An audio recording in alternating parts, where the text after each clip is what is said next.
Bonjour à toutes et tous, j'espère que vous allez bien.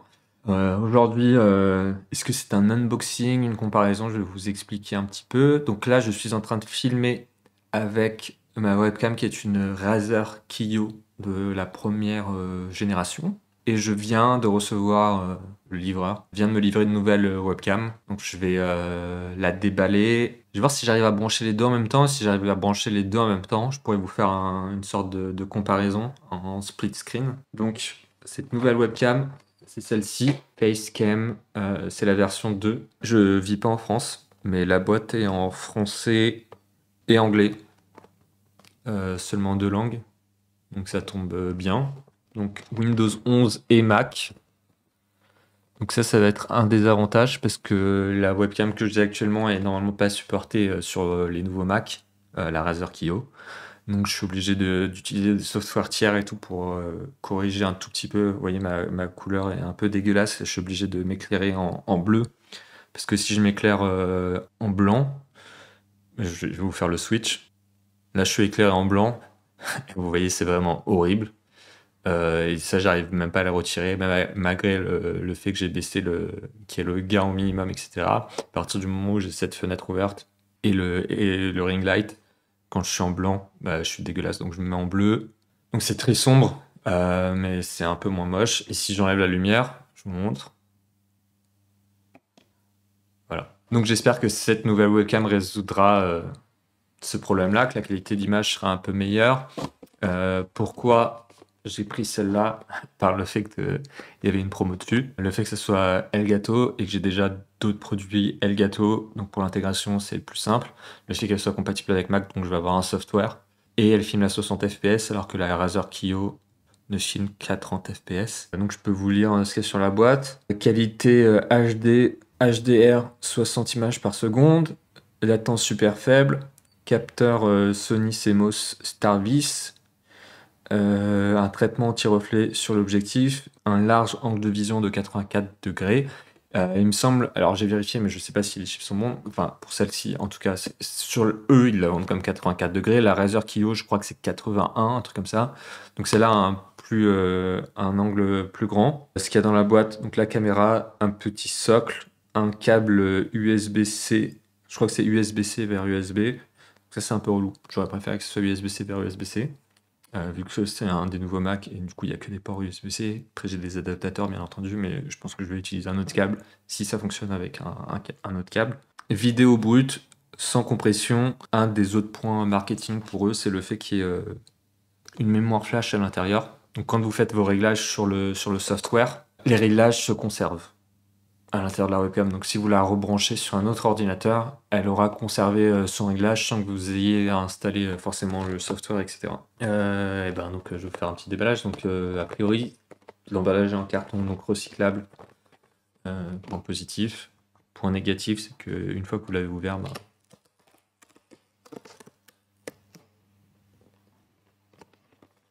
il n'y a plus de retour en arrière. Alors,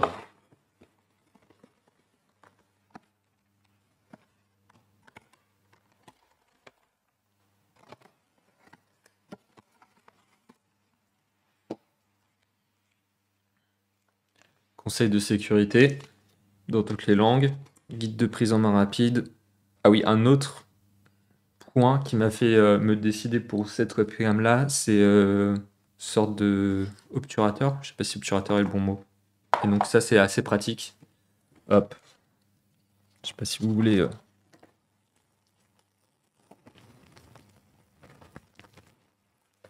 Donc pas une housse mais un petit sachet. Donc voilà la webcam. Le socle est déjà fixé dessus, mais du coup c'est un filetage totalement classique.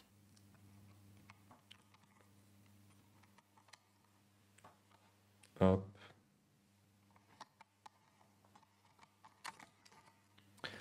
Donc la webcam en elle-même que vous pouvez poser à plat ou sur n'importe quel trépied avec un petit pad texturé pour créer un petit peu de serrage.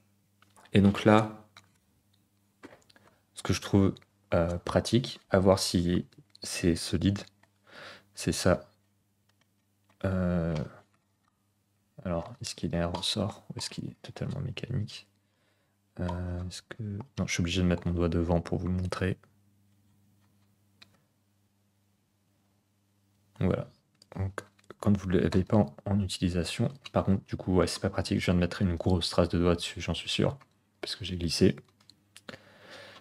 Et ça a l'air assez fragile. La tirette est vraiment pas bien. Elle est beaucoup trop petite. Alors que là, j'ai des ongles pourtant aujourd'hui.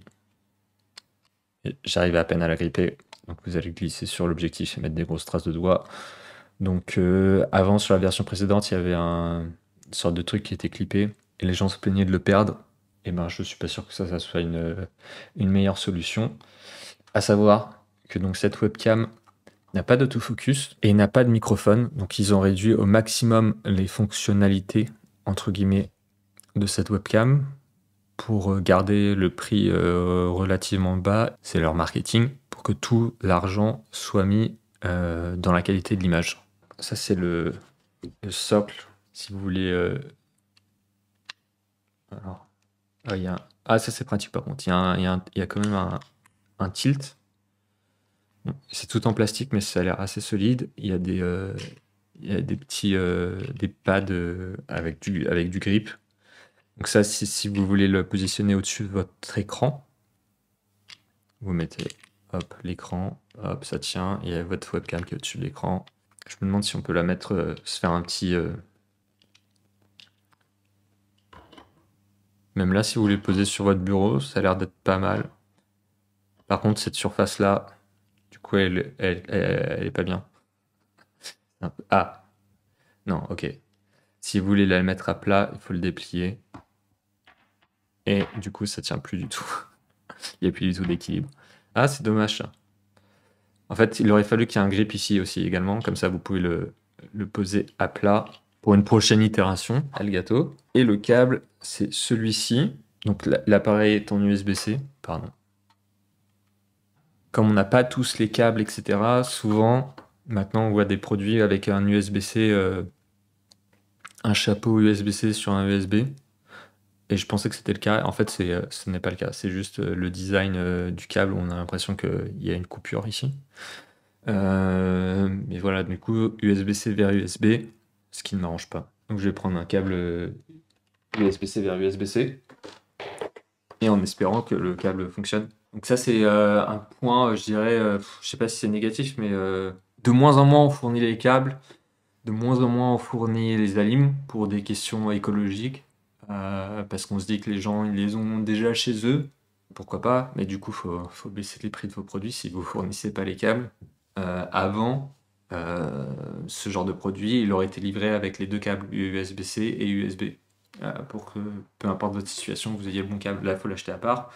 Et bon, les câbles sont pas gratos. Je crois qu'il me reste un port USB-C. Donc, j'aurais pas pu utiliser celui-là de toutes les façons. Donc là, tous les ports de mon dock sont pris. Il me reste un port sur le côté de l'ordinateur, ce qui est très moche.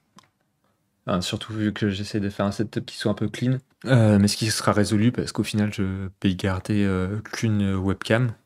Donc il n'y aura qu'un port pour la webcam. Là, je viens de brancher. On va voir si on a un signe de vie ou pas. Autoriser la connexion de l'accessoire. Je ne sais pas si on est censé avoir un témoin lumineux qui s'allume. Et je vais voir si dans OBS, si là en live, je peux vous l'ajouter. Video Capture Device, Elgato Facecam. Et ben voilà. Là, ce que vous voyez à l'image, c'est la Elgato, sachant qu'il n'y a pas il y a une trace de doigt et qu'il n'y a pas le software. Voilà, je les mets côte à côte. Je vais mettre les deux à égalité entre guillemets. On n'est pas loin.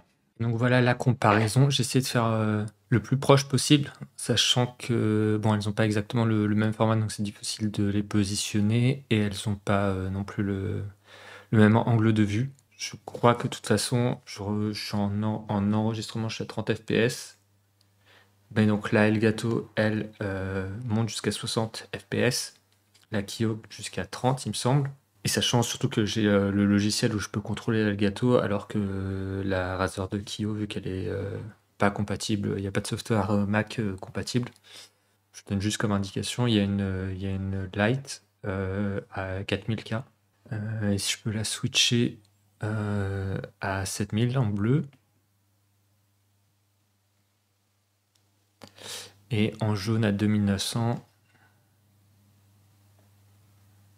Voilà. Sur les réglages, j'ai essayé de faire quelque chose qui soit le plus juste possible pour les deux webcams. Je vais vous dire les réglages. Alors, sur la Kyo, du coup, je me suis mis en autobalance des blancs. Et sur la Elgato, donc je suis en réglage automatique et j'ai un fader de luminosité qui va de 0 à 100, qui est par défaut à 50. Je l'ai boosté à 55. Si j'enlève le mode automatique, donc là je suis à 1,60 de temps de pause et à 100 d'ISO, 100 c'est le plus bas. Et en plage dynamique standard, si je passe en HDR par contre, je sais pas pourquoi, mais c'est tout lissé, c'est tout terne. À mon avis, c'est plutôt software le problème.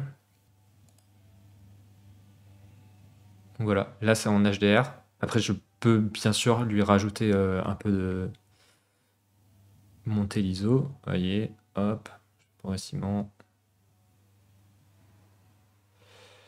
Là, je suis à 240 d'ISO. Et le temps de pause. Là, c'est quand je passe à 1,40.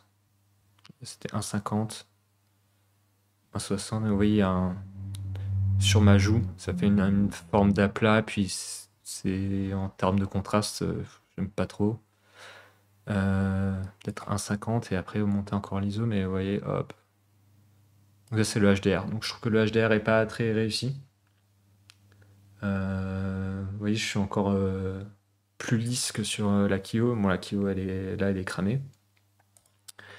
Mais si je repasse en standard, donc là, par contre, voilà, c'est ça le truc, c'est quand je passe de standard à HDR, ça conserve les mêmes réglages de temps de pause et d'ISO, qui sont pas du tout du coup équivalents.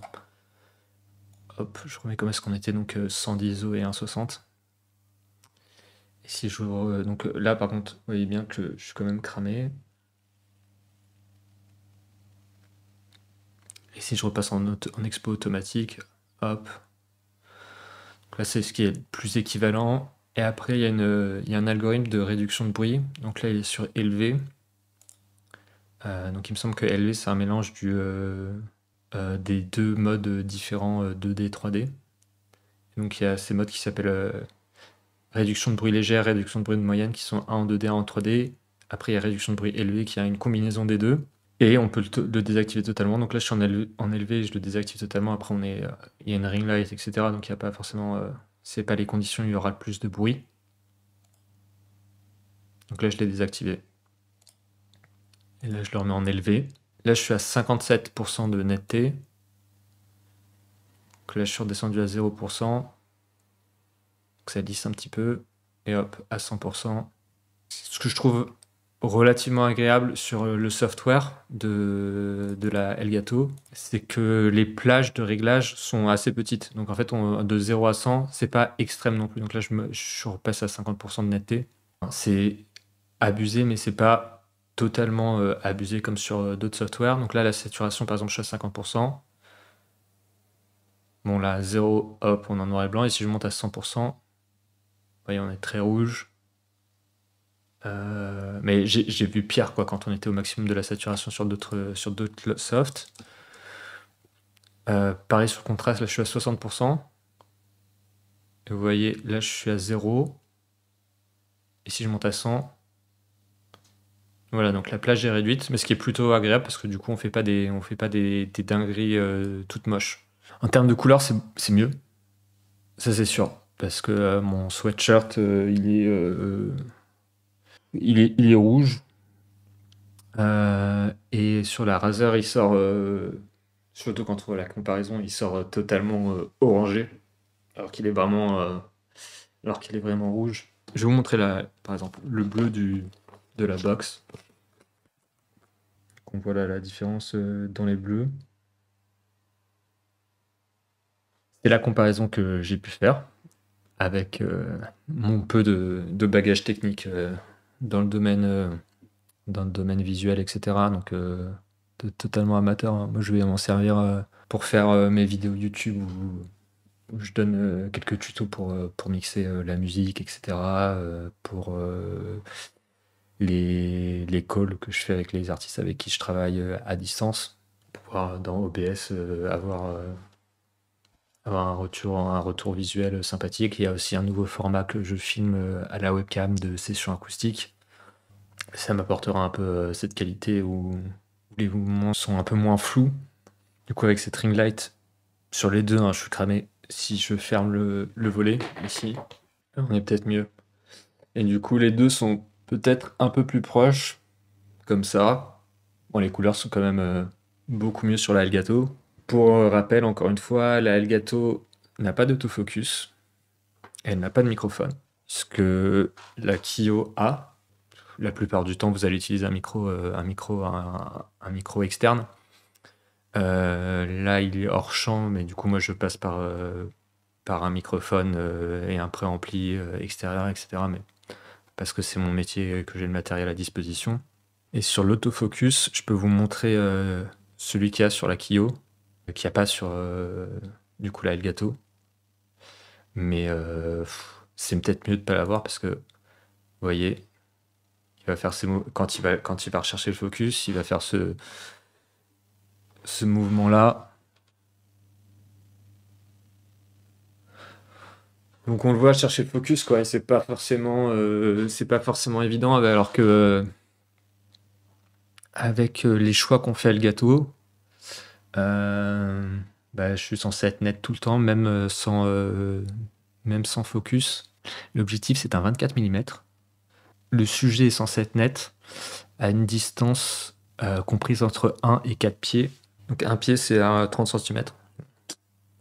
Un pied, c'est 30 cm, donc entre 30 cm et, hop, je vous donne l'équivalence, et 120 cm. Je vais me mettre à l'extrémité du 120. Voilà, ça c'est sa limite. C'est sa limite de netteté, la limite lointaine. Et là, je me rapproche, 30 cm. Je suis pas rasé, mais comme ça vous donne un peu une comparaison aussi en très proche. Bon, je vous laisse vous faire. Enfin, j'ai pas un avis forgé. Je sais que techniquement, la Elgato est meilleure. Là, ce qui est plus flagrant pour moi, c'est vraiment les couleurs que le reste. Moi, j'aime bien le manque de détails, le fait que ce soit lissé et tout. Des fois, ça aide quand on n'est pas forcément bien rasé, etc. Ou les petites ridules. La Kyo, elle est maintenant vieille, qu'il y a des nouvelles versions. Je suis pas super fan, pour vous dire. Quand je l'ai acheté, la Kyo, dans la première semaine, la sorte de suspension, la sorte de support s'est cassé parce que c'était du plastique vraiment bas de gamme. Et malgré avoir contacté Razer, ça s'est jamais vraiment résolu. J'ai rien eu en fait. On m'a pas proposé de me la remplacer vraiment, ni un coupon de réduc, ni un remboursement, ni quoi que ce soit. Donc depuis la première semaine, elle est pétée. J'ai mis un double face dessus pour que au moins elle tienne. Mais voilà, là, elle est posée alors qu'elle est ronde. Donc forcément, elle est de biais, ça tient pas bien. Ça marche que sur... du coup, avec le double face, j'arrive à la mettre sur une fixation sur un trépied. Est-ce que le SE Elgato est meilleur? Je suis pas sûr. J'ai aussi eu des problèmes avec d'autres produits avec eux. Mais je vous laisse décider, vous. La Elgato, elle est plus moderne, elle est plus récente. Il y a un logiciel qui marche sur les derniers OS Mac. L'intégration avec les autres produits Elgato, dont le Stream Deck, etc., j'imagine que c'est beaucoup plus facile. Donc on voit quand même que la balance des blancs est quand même meilleure sur la Elgato, parce que j'ai beau changer de preset sur la ring light, il me reproduit quand même à chaque fois à peu près le rouge.